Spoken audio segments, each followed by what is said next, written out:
নমস্কার। দূরদর্শন আগরতলা কেন্দ্র আয়োজিত এই অনুষ্ঠানে আমি আপনাদের সকলকে স্বাগত জানাচ্ছি। আগস্ট মাস পৃথিবীর ইতিহাসে একটি ঘটনাবহুল মাস। আগস্ট মাস আমাদের ভারতবাসীর কাছে আত্মমর্যাদায় স্বাধীনতায় অর্জিত মাস। এই মাসেই আমরা পেয়েছিলাম স্বাধীনতার মুক্তির আনন্দ। 1947 সালের 15ই আগস্ট মধ্যরাত্রিতে যে স্বাধীনতা অর্জিত হয়েছে, সেই স্বাধীনতাকে এদেশের নাগরিক হিসাবে এগিয়ে নিয়ে যাওয়ার দায়িত্ব আমাদের। তাই আগস্ট এলেই আমাদের ভেতরে দেশপ্রেমের উদ্দীপনা স্পন্দিত হয়। আমরা এই ইতিহাসের আলোকে ফিরে দেখার চেষ্টা করি আমাদের স্বাধীনতাকে। স্বাধীনতা আমাদের একদিনে আসেনি, বহু মানুষের আত্মত্যাগ, বহু মানুষের তিতিক্ষা ত্যাগ, তার বিনিময়েই ব্রিটিশ ঔপনিবেশিক শাসনের নাগপাশকে মুক্ত করে আমাদের দেশ স্বাধীন হয়েছিল। এই স্বাধীনতার ইতিহাস, স্বাধীনতার প্রেক্ষাপট, বিভিন্ন মানুষের আত্মত্যাগ এবং যে দুটো দেশ স্বাধীনতার সময়কালে যে বিভাজন হয়েছিল, সেই বিভাজনের ফলে আমাদের দেশবাসীর যে যন্ত্রণা, দুর্ভোগ, যে সহিষ্ণুতাকে আমাদের সহ্য করতে হয়েছিল, সেই বিষয় নিয়ে আমরা আলোকপাত করব। তবে তার আগে আমাদের মূল আলোচনার বিষয় থাকবে আমাদের জাতীয় পতাকা, আমাদের ত্রিবর্ণরঞ্জিত পতাকা, এবং সেই পতাকা আজকে আমাদেরকেও উদ্দীপিত করে, তার ইতিহাস প্রেক্ষাপট নিয়ে আমরা আলোচনা করব। আর এই সময়, এই মুহূর্তে আমাদের সঙ্গে উপস্থিত রয়েছেন স্টুডিওতে ইতিহাসের অধ্যাপক এবং দীর্ঘদিন যিনি ইতিহাস নিয়ে চর্চা করছেন এবং বর্তমানে খোয়াইয়ের দশরথ দেব মেমোরিয়াল কলেজের অধ্যক্ষ ডক্টর নির্মল ভদ্র মহোদয়। নমস্কার নির্মলবাবু, আপনাকে নমস্কার।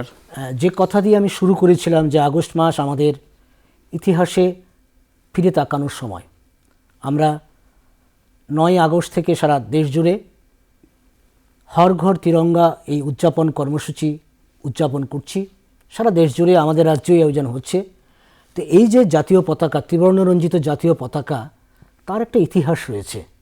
আমরা সেই ইতিহাসটুকু আপনার কাছ থেকে জানতে চাই যে কিভাবে বিবর্তন হতে হতে এই ত্রিবর্ণরঞ্জিত জাতীয় পতাকা আমাদের শৌর্য, বীর্য, ত্যাগ, তিতিক্ষার প্রতীক হয়ে দাঁড়িয়ে আছে।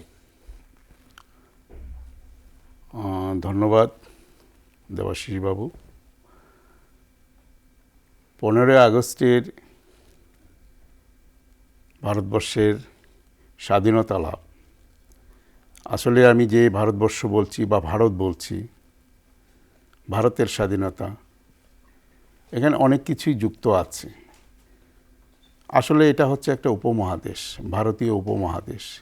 উপমহাদেশের ইংরেজ শাসিত যে ভারত ছিল, সেই ভারতকে খণ্ডিত করে পাকিস্তান এবং ভারত রাষ্ট্রের জন্ম হয়েছিল। এবং আমরা ভারতবাসী এই দেশের সর্বোচ্চ সম্মানের প্রতীক হিসাবে আমাদের জাতীয় পতাকাকে আমরা বেছে নিয়েছিলাম। এই জাতীয় পতাকার ইতিহাস প্রায় দীর্ঘ, স্বাধীনতার আগেও প্রায় 50 বছরের ইতিহাস। আমরা প্রথমবারের মতো আমরা দেখেছি ভগিনী নিবেদিতা, উনি একটা অঙ্কন করেছিলেন, চিত্রাঙ্কন করেছিলেন, জাতীয় পতাকার নকশা যেটা সেটাকে তৈরি করেছিলেন। সেটা ত্রিবর্ণ ছিল, উপরের অংশটা লাল, মাঝখানে সাদা, এবং এই সাদা মাঝখানে অর্ধস্ফুটিত পদ্মফুল, আর নিচের অংশটা সবুজ ছিল। এই পতাকাটি, এটা ছিল 1904 সাল। 1906 সালে আমরা দেখেছি কলকাতার পার্সিবাগান স্কোয়ার যেটা, সেইখানে এটা প্রথমবারের মতো উত্তোলিত হয়েছিল। ঠিক তার পরের বছর ম্যাডাম কামা, ভিকাজি কামা, উনি বার্লিনে এই পতাকাটা ভারতবর্ষের জাতীয় পতাকা হিসাবে উত্তোলিত করেছিলেন। তারপরে আরও 10 বছর পর আমরা যখন দেখলাম হুমরুল লীগ আন্দোলন চলছিল, বালগঙ্গাধর তিলক, এনি বেসান্ত, তারা এই পতাকাকেই আবার তারা উত্তোলন করেছিল। কিন্তু 1921 সালে আমরা দেখলাম যেটা পিঙ্গালি ভেঙ্কাইয়া সে মহাত্মা গান্ধীর নির্দেশ মতো তার মাঝখানে যেটা পদ্মফুল ছিল সেটা চেঞ্জ করে সেখানে চরকার, কারণ ওই সময়টা চরকা ভারতবাসীর মনে একটা সাংঘাতিক ধরনের দাগ কেটেছিল, চরকাটাকে আনা হয়েছিল। মানে রং কি রং ছিল? রং সেম ছিল, পদ্মগুলিকে সরিয়ে দিয়ে সেখানে চরকাটা আনা হলো। আবার 1931-এ ওইখানে চেঞ্জ আসলো, উপরের যে অংশটা লাল ছিল এটা গেরুয়া করা হলো। তারপর 1946 সালে আমাদের এই গণপরিষদ এটাকে বর্তমানে যে পতাকাটা আছে সেখানে সেটা মাঝখানে চরকার পরিবর্তে অশোক চক্রটা বসিয়ে, মানে ধর্মচক্র হিসাবে, হ্যাঁ ধর্মচক্র হিসাবে অশোক চক্রটা বসিয়ে এটাকে আমাদের সিদ্ধান্তক্রমে এটাকে ভারতের জাতীয় পতাকা হিসাবে নির্দিষ্ট করেছিল এবং 15 আগস্ট 1947 সালে লালকেল্লাতে এই পতাকাটিকে উত্তোলন করা মানে হয়েছিল। তাহলে আমরা যদি বলি যে 1904 থেকে 1931 পর্যন্ত হ্যাঁ একটা বিবর্তন হয়েছিল, হ্যাঁ, তারপরেও আবার বিবর্তন হয়েছিল এই নকশার। হ্যাঁ, এরপরে 1947 সালের 22শে জুলাই এটাকে আনুষ্ঠানিকভাবে জাতীয় পতাকা হিসাবে গ্রহণ করা হয় এবং যেটা 1947-এর 15ই আগস্ট পতাকা উত্তোলিত হয়েছিল। তো সেদিক থেকে এই যে জাতীয় পতাকা তৈরি হলো তার একটা নির্দিষ্ট নিয়ম বিধি রয়েছে, যে জাতীয় পতাকাকে সম্মান করা, জাতীয় পতাকাকে সর্বোচ্চ অগ্রাধিকার দেওয়া এবং তার যথাযোগ্য মর্যাদার ক্ষেত্রে আমাদের কী কী করণীয় রয়েছে। আসলে আমরা বিশ্বের একটা বিশাল বড় গণতান্ত্রিক রাষ্ট্রে এবং একটা সভ্য সংস্কৃতি সম্পন্ন রাষ্ট্রে আমরা বসবাস করি। আমাদের জাতীয় পতাকা এই দেশের প্রতিনিধিত্ব করছে, আমাদের সার্বিক প্রতিনিধিত্ব করছে, আমাদের সংস্কৃতি, আমাদের রুচি, আমাদের ধর্ম, আমাদের সব কিছু প্রতিনিধিত্ব করছে এই জাতীয় পতাকা। সুতরাং তাকে সঠিকভাবে যাতে আমরা উত্তোলন করি বা সম্মান প্রদর্শন করি, তা সেই জন্য কয়েকটা কোড পাস করা হয়েছে। আমরা দেখেছি জেনারেলি যেটা হয় যে পতাকাটা যখন উত্তোলিত হবে, যে পতাকাটা সেটা 3:2 থাকবে বরাবরই, 3:2 অনুপাতে সেই পতাকাটার আকার থাকবে, মানে রেক্ট্যাঙ্গেল শেপ অবশ্যই থাকবে এবং পতাকাটা দিনের বেলায় থাকবে। এটা একটা নির্দিষ্ট টাইম, যখন সরকার যে টাইমটা নির্দিষ্ট করে দেয় সেইভাবে সেটা উত্তোলন করতে হবে, এই টাইপটাই এর মধ্যে থাকবে এবং উত্তোলনের সময় আমাদের দাঁড়িয়ে সম্মান করতে হবে। আর অনেক কিছু আছে, মাটিতে যাতে স্পর্শ না করে, হ্যাঁ মাটি যাতে স্পর্শ না করে, তার যে স্যাফরন কালারটা সেটা উপরে থাকতে হবে, সে হচ্ছে একটা প্রতীক, তেগ, আমাদের তেগ এবং সাহসের প্রতীক হচ্ছে, মানে এই তিনটে কালারের যে সিগনিফিকেন্স আছে। এটা যেমন গেরুয়া কালারটা যেটা, সেটা হচ্ছে আমাদের তেগ এবং স্যাক্রিফাইসের প্রতীক, মাঝখানে যে সাদা অংশটা আমরা যে শান্তির প্রতীক সেটা, আর সবুজ যে অংশ উর্বরা ভারতের সেই প্রমাণ রাখছে, আর সে আমাদের ধর্মের প্রমাণ যেটা দিচ্ছে সেটা হচ্ছে আমাদের অশোক চক্র। মানে সেই চক্রের ভেতরে তো আমাদের 24টি শলাকা থাকে। তো একে যথাযথভাবে সম্মান দেওয়া এবং যথাযথভাবে মর্যাদা দেওয়া নাগরিক হিসাবে আমাদের নাগরিক কর্তব্য, যেটা আমাদের 48 to 52 আমাদের ধারা আছে, সংবিধানের ধারা, ওইখানে কিন্তু আমাদের যে নাগরিক কর্তব্য আছে এই কর্তব্যের মধ্যে এটা পড়ে। এবং এখন তো এটা পানিশেবলও আছে, আপনি যদি অসম্মান করেন এটা পানিশেবল। আর যা কিছু দিয়ে আপনি জাতীয় পতাকা বানাতে পারবেন না। এর সঙ্গে কিন্তু আমাদের অনুভূতিও জড়িত। ধরুন এই যে কমনওয়েলথ গেমসে আমরা দেখলাম যখন স্বর্ণপদক পেয়ে আমাদের বিজয়ীরা এই ত্রিবর্ণ রঞ্জিত পতাকাকে উত্তোলন করছেন, তখন আমাদের মধ্যে কিন্তু একটা অপূর্ব অনুভূতি এবং উন্মাদনা সৃষ্টি হয়। এটাই তো আমি প্রথমেই বললাম, আমাদের ভারতবর্ষের সব কিছুকে প্রতিনিধিত্ব করছে এই পতাকা, আমাদের প্রতীক এই জাতীয় পতাকা। তো এই পতাকাকে সম্মান দেওয়া বা এই পতাকার সঙ্গে যাতে নাগরিকদের একাত্মবোধ গড়ে তোলা, নাগরিকদের একাত্মবোধ এবং পতাকার যথাযথ সম্মান, এবং যারা স্বাধীনতার সময়কালে যারা দেশের জন্য এই পতাকা নিয়ে মৃত্যুবরণ করেছেন তাদের প্রতি সম্মান জানানোর জন্যই 2022 সাল থেকে সারা দেশে হর ঘর তিরঙ্গা কর্মসূচি মাননীয় প্রধানমন্ত্রী নরেন্দ্র মোদীজির আহ্বানে সারা দেশ জুড়ে পালিত হচ্ছে। এটা আমাদের মধ্যে জাতীয় চেতনা বা দেশাত্মবোধ সৃষ্টিতে একটা বলা চলে নবজাগরণ সৃষ্টি হয়েছে। এই ব্যাপারটা হচ্ছে এরকম, একটা সময় ছিল 22-এর আগে অবধি জাতীয় পতাকা আমরা প্রতিষ্ঠান ভিত্তিক আমরা উত্তোলন করতাম, একটা নির্দিষ্ট দিন সময় বা কোথাও পারমিশন নিয়ে আমাদেরকে করতে হতো, নির্দিষ্ট ছিল এই জায়গাতে হবে। আমাদের বাড়িঘরে সব জায়গাতে সব সময় আমরা তুলতে পারবো এই ধরনের কিন্তু সিস্টেম ছিল না, যেটা আগে আমরা আলোচনা করলাম, কোড অফ কন্ডাক্ট যেটা, সেটা যাতে এই জাতীয় পতাকা যাতে হরগড় মানে সব ঘরে যাতে পৌঁছায়, সব লোক যাতে এই জাতীয় পতাকাকে তার বাড়ির সামনে টাঙাতে পারবে। ভারতবর্ষের জনগণের মধ্যে জাতীয়তাবাদ বৃদ্ধিতে এটা একটা বড় ভূমিকা গ্রহণ করতে পারে এবং জাতীয় পতাকাকে নিজের প্রাণের সঙ্গে সবাই যাতে নিয়ে নিতে পারে, মানে একাত্মতা হওয়া, এটা একটা মহান উদ্দেশ্য এবং এই উদ্দেশ্য নিয়ে এটা করা হচ্ছে। এবং আমরা দেখেছি যেটা মানুষ সারাও দিয়েছে। 1922 থেকে আজ অবধি আমরা দেখছি, মানে আমরা এই নিয়ে পঞ্চমবার উদযাপন করছি। হ্যাঁ, এবং ঘর প্রত্যেক জায়গাতে পতাকা, প্রতিটা প্রতিষ্ঠানের উপরে পথ করে যখন এই পতাকা উড়ে, একটা দেখার মধ্যে সৌন্দর্য, আমাদের দেশাত্মবোধ জাগিয়ে তোলে, আমাদের অনুভূতিকে স্পন্দন জাগায়। আর যারা এই দেশকে স্বাধীন করার জন্য আত্মত্যাগ করেছেন তাদের স্মৃতিকে আমরা সম্মান দিতে পারছি। না, এই হর ঘর তিরঙ্গা কর্মসূচি এখন স্কুল কলেজগুলিতেও আপনারা উদযাপন করেন, তো এই যে যুব সমাজ, আমাদের যে তরুণ প্রজন্ম, তাদের মধ্যে কি উদ্দীপনা আপনারা দেখতে পাচ্ছেন, যেহেতু আপনি কলেজের সঙ্গে জড়িয়ে রয়েছেন অনেক দিন ধরে? এটা আমি বলবো, যেহেতু সুন্দর একটা পদক্ষেপ, আর আপনি দেখবেন যুবশক্তি এমন একটা শক্তি যাদের কাছে দেশাত্মবোধ জিনিসটা, দেশ যখনই কোনো সমস্যায় পড়ে, যেমন আমরা কার্গিল যুদ্ধ, আমরা তখন দেখেছি যুবশক্তি কি ক্ষমতা, তারা কিভাবে বেরিয়ে এসছেন। দেশের যখন প্রয়োজন হয় এই যুবশক্তি কিন্তু বেরিয়ে আসে।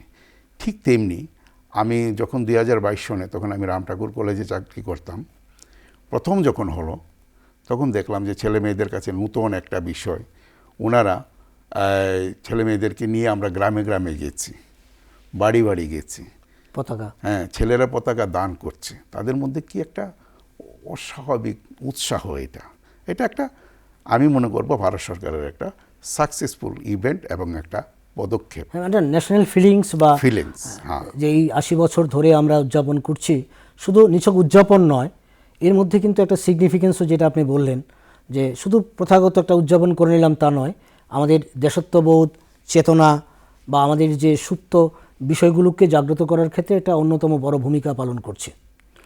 পাশাপাশি যে জিনিসটা নিয়ে আমরা আবার আলোচনা করব, যে এই যে হর ঘর তিরঙ্গা কর্মসূচি সারা দেশে উদযাপিত হচ্ছে, আমাদের জাতীয় জীবনে তার একটা ব্যাপক প্রভাব সৃষ্টি হয়েছে। কিন্তু আরেকটা বিষয়, যখন আমাদের দেশ স্বাধীন হলো সেই 47-এর 15ই আগস্ট, তখন কিন্তু একটি দেশ ভেঙে আরেকটি দেশের জন্ম হলো, দুটো দেশ সৃষ্টি হলো, যেটা আপনি বলেছেন যে ভারত পাকিস্তান দুটো রাষ্ট্রের জন্ম হয়েছে। সে সময় একটা দেশভাগের যে বিভাজন, এই স্মৃতিটাও কিন্তু আমাদের অত্যন্ত দুঃসহ এবং বেদনাদায়ক। সে সম্পর্কে যদি একটু আলোকপাত করেন। 15 আগস্ট 1947 সালের আগে গোটা একটা বৎসর, এটা শুধু একদিনের না, এই যে বিভীষিকা যেটা আমরা বললাম শুধু একদিনের না, গোটা একটা বৎসর ভারতীয় উপমহাদেশে একটা নারকীয় তাণ্ডব চলেছে। মানুষকে মানুষ হিসাবে গণ্য করা হয়নি। স্বাধীনতা তো দূরের কথা, মনে হয় এটা দরকার ছিল তাই হয়েছে, কিন্তু এর জন্য মানুষকে যে মূল্য দিতে হয়েছে, এটা আমার মনে হয় আর পৃথিবীর কোথাও এই ধরনের হয়নি। 2 থেকে প্রায় 20 কোটি মানুষ স্থানান্তরিত হয়েছে, মানে দু দেশের মধ্যে, উপমহাদেশ বলবো আমি, 2 দেশ বলবো কেন, কারণ আমি প্রথমেই আলোচনা শুরু করেছিলাম যে ব্রিটিশ সাম্রাজ্য বিভক্ত হয়েছিল, একসময় ব্রিটিশরা আমাদের স্বাধীনতা কেড়েছিল। আমরা সবাই জানি যে ভারতীয় উপমহাদেশ যেখানে ছোট ছোট অনেক রাজাদের রাজত্ব ছিল, তাদেরকে একত্রিত করে ব্রিটিশরা প্রথম একটা ইউনাইটেড ইন্ডিয়া যেটা চালু করেছিল। পতন হয়েছিল ব্রিটিশদের, আমাদের পতন হয়নি। 14 অগাস্ট আমাদের পতন হয়নি, ব্রিটিশদের পতন হয়েছিল। কিন্তু আমরা যেটা লাভ করেছিলাম, আমরা ভাইকে হারিয়েছিলাম, আমাদের নিজের অঙ্গহানি হয়েছিল। ঠিক। আমাদের দেশের দুটো পরিচয় হয়েছিল এই উপমহাদেশের, একটা পাকিস্তান, একটা ইন্ডিয়া। আপনি যদি বলেন শ্রীলঙ্কাও কিন্তু একসময় এই ব্রিটিশ সাম্রাজ্য থেকেই সরেছে, এই উপমহাদেশ থেকেই, আমাদের এই ভারতীয় অংশ থেকেই সরেছে। কিংবা ব্রহ্মদেশ, তারাও কিন্তু স্বাধীন হয়েছে, সেই একই অংশ থেকে পরের বছরই হয়েছে। কিন্তু এটা কিন্তু অঙ্গহানি হয়নি। আমাদের যেটা হয়েছিল, এই দীর্ঘদিন মানুষ তার 14 পুরুষের ভিটে ছেড়ে প্রায় 2 থেকে 20 কোটি লোক, এটার কোনো সঠিক গণনা নেই, দিতে পারবে না কেউ, কারণ এই অঞ্চলটাই হচ্ছে ঘনবসতি অঞ্চল। বর্তমান সময়ের মতো টেকনোলজি তখন এত উন্নত ছিল না, যেই কারণে তার কোনো গণনা ছিল না। প্রায় 2 লক্ষ মানুষ, 2 লক্ষ থেকে 20 লক্ষ, আমি 2 লক্ষ বলবো না, 2 লক্ষ থেকে 20 লক্ষ হাইস্ট মানুষের মৃত্যু হয়েছিল। লক্ষ মেয়ে লোকের সম্মানহানি হয়েছিল।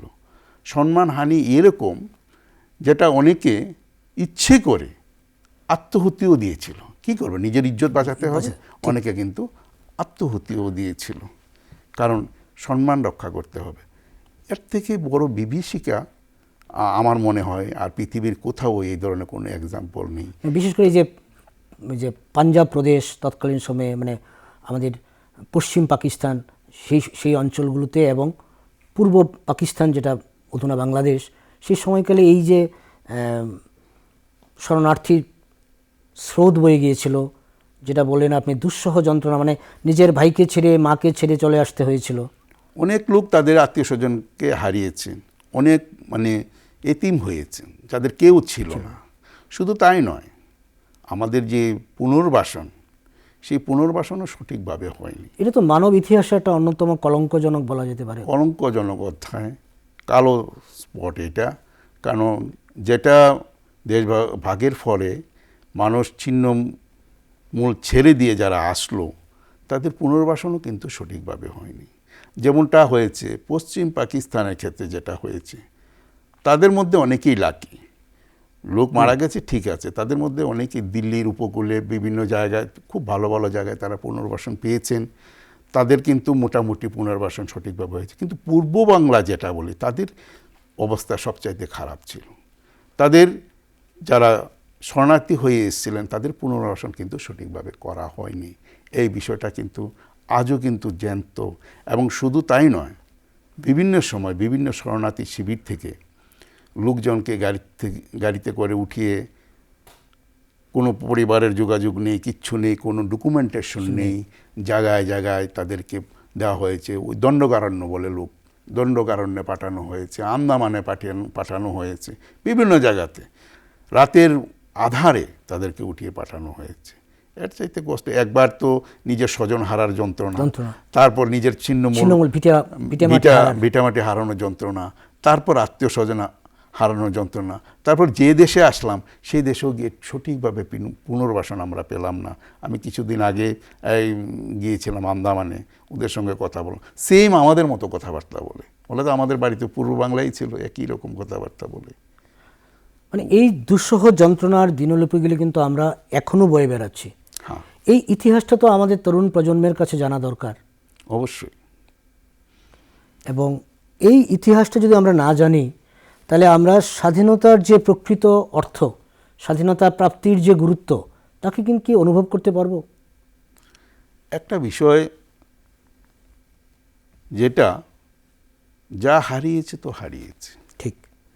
পেছনে তাকালে আমরা কি দেখব? যেমন আমাদের যে দেশভাগ, তার কিন্তু একদিনে তার পটভূমি তৈরি হয়নি, তারও পেছনে কিন্তু একটা লম্বা ইতিহাস আছে।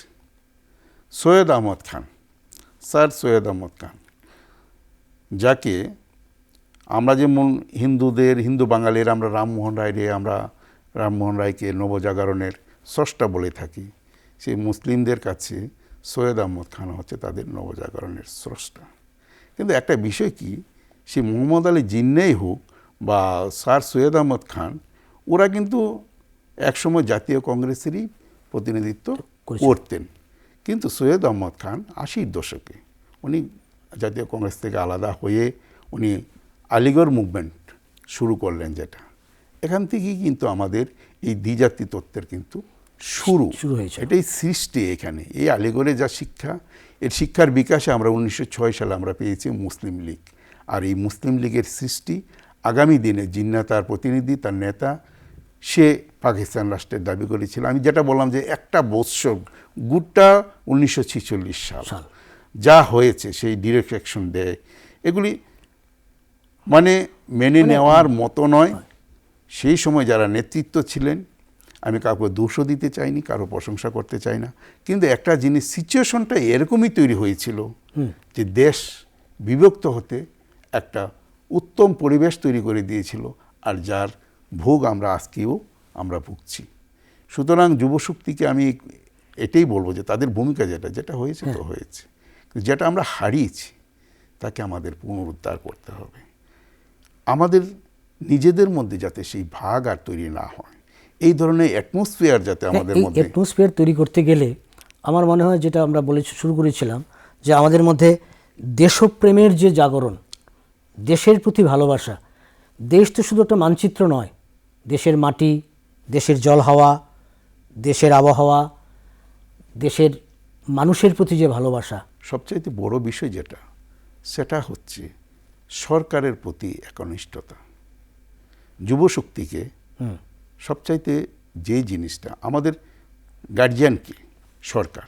কোন পার্টি সরকার করছে এটা দেখার বিষয়, জনগণের নির্বাচিত। কিন্তু জনগণের যে নির্বাচিত যে সরকার থাকে, সেই সরকারকে সমর্থন করা, সরকারের বিভিন্ন উন্নয়নমূলক কাজ যেগুলি হচ্ছে, এই যুবশক্তি সেটাকে সমর্থন করতে হবে, করে দেশের সামগ্রিক বিকাশের কাজকে এগিয়ে নিয়ে যেতে হবে। তাহলে আমাদের দেশ উদ্দিষ্ট লক্ষ্যে পৌঁছতে পারবে। এটাই হবে যুব সমাজের সবচাইতে বড় ভূমিকা। এবং এই যে অংশীদারত্ব যুব সমাজের, সেই অংশীদারত্বের ক্ষেত্রে যুব সমাজকে আরও সচেতন এবং দায়িত্ববান নাগরিক হিসাবে গড়ে তুলতে হবে, কারণ তারাই তো আগামী দিনে আমাদের দেশকে প্রতিনিধিত্ব করবে, আমাদের দেশকে এগিয়ে নিয়ে যাওয়ার ক্ষেত্রে মূল ভূমিকা নেবে। এবং সেই লক্ষ্যকে নিয়েই তো আমাদের এই হর ঘর তিরঙ্গা কর্মসূচি পালিত হচ্ছে। এবং প্রসঙ্গক্রমে যেটা, যে আমরা গত বছর আমাদের যে জাতীয় ধ্বনি বন্দে মাতরমের 150 বছর পূর্তি আমরা উদযাপন করছি, এবং এবছর হর ঘর তিরঙ্গা যে কর্মসূচি, তাকেই ডেডিকেট করা। তো এই মুহূর্তে এই যে দেশপ্রেম বা এই আগস্ট মাস নিয়ে আমরা কথা বললাম, বা এই হর ঘর তিরঙ্গা নিয়ে কথা বললাম, জাতীয়তাবোধের কথা বললাম, তরুণ প্রজন্মের কাছে আপনার কি বার্তা থাকবে আমাদের দেশপ্রেম এবং আমাদের পতাকার প্রতি শ্রদ্ধা, দেশের প্রতি ভালোবাসা, দেশের মানুষের প্রতি ভালোবাসাকে নিয়ে? দেখুন, এই যে বন্দে মাতরম শব্দটা, এটা স্রষ্টা হচ্ছেন বঙ্কিমচন্দ্র চট্টোপাধ্যায়। এই যে জাতীয়তাবাদ, ভারতীয় জাতীয়তাবাদ, এটার উত্থান কিন্তু একটা সময় শুরু হয়েছিল। ফট করেই আমরা 1757 খ্রিস্টাব্দে পলাশী যুদ্ধের পরাজয়ের পর থেকে কিন্তু দীর্ঘদিন কিন্তু আমরা ব্রিটিশের অধীনে এমনিতেই ছিলাম, কোনো প্রতিবাদ ছিল না। আর প্রতিবাদ হলেও সেই এলাকাভিত্তিক, জাতিভিত্তিক ছোট ছোট আন্দোলন তখন হতো। সামগ্রিকভাবে সমগ্র ভারতবাসী একত্রিতভাবে একটা আন্দোলন যে করবে, সেই পরিবেশটা কিন্তু ছিল না। এটা কতগুলি মানুষ তৈরি করেছিল, যেমন স্বামী বিবেকানন্দ, বঙ্কিমচন্দ্র চট্টোপাধ্যায়, বাংলার নবজাগরণ, এই কতগুলি ঘটনা একত্রিত হয়ে একটা ইন্ডিয়ান ন্যাশনালিজম যে জিনিসটা, ভারতীয় জাতীয়তাবাদ, এটার সৃষ্টি করেছিল। এই বন্দে মাতরম হচ্ছে একটা এক নাম্বার একটা উপাদান, যে একটা ধ্বনি সমগ্র যুবশক্তিকে একত্রিত করেছিল। আর বঙ্কিমচন্দ্র চট্টোপাধ্যায় ইংরেজদের বিরোধিতা করতে গিয়ে আনন্দমঠ রচনা করেছিলেন। এই রচনার মধ্যে আমরা 1875-76 সেটা হয়েছিল, কিন্তু তার 3 বছর আগেই কিন্তু এটা কিন্তু রচনা করে ফেলেছিলেন। আজকে আমরা অত্যন্ত ভাগ্যবান যে আমরা এটা 150 বছর আজকে আমরা পালন করতে যাচ্ছি। এবং সবচাইতে বড় জিনিস যেটা, যুবশক্তি এই বন্দে মাতরম নিয়ে কিন্তু তাদের মধ্যে উৎসাহ আছে, আমি দেখেছি। এবং এটা গত বছর থেকে, সেপ্টেম্বর থেকেই শুরু হয়েছিল। আমি তখন এমবিবি কলেজে ছিলাম। আমরা যেদিন প্রোগ্রামটা করি, মোটামুটি কলেজ স্টুডেন্ট সবাই এসেছিল, এবং আমরা সবাই মিলে, আমরা কিন্তু সবটা গাইতে পারি না বন্দে মাতরমটা, একটা স্তোত্রোক্তি করি।